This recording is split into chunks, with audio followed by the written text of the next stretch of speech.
आगाह पो लागी न जादू टोना जगह पो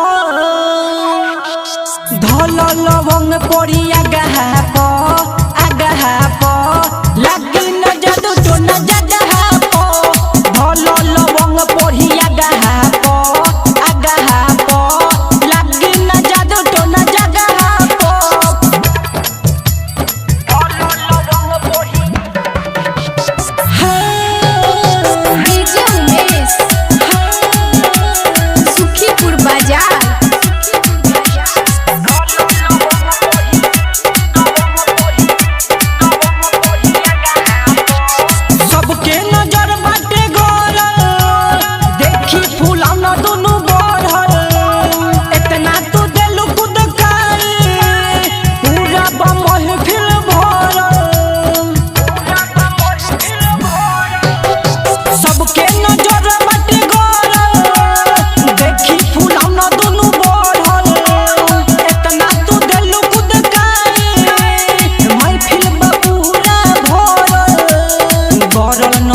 ढोरी ना दहा को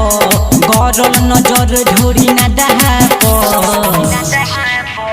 और धोल लवंग पड़ी आगाह पो लागी ना जादू टोना जगह पो धोल लवंग पड़ी आगाह पो लागी ना जादू टोना जगह पो धोल लवंग पड़ी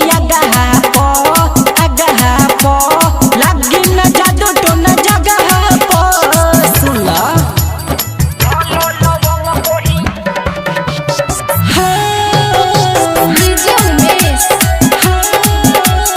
सुखीपुर बाजार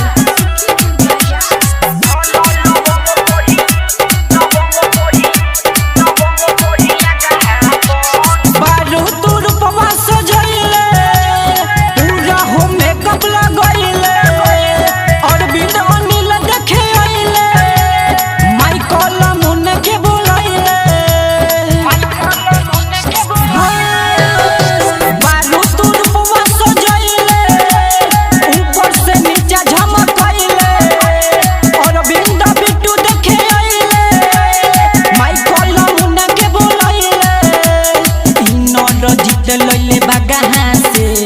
लवंग जाके लैले बागाहा से और धोल लवंग पड़ी आगाह पर लागे न जादू टोना जगह पर धोल लवंग पड़ी आगाह पर लागे न जादू टोना जगह पर धोल लवंग पड़ी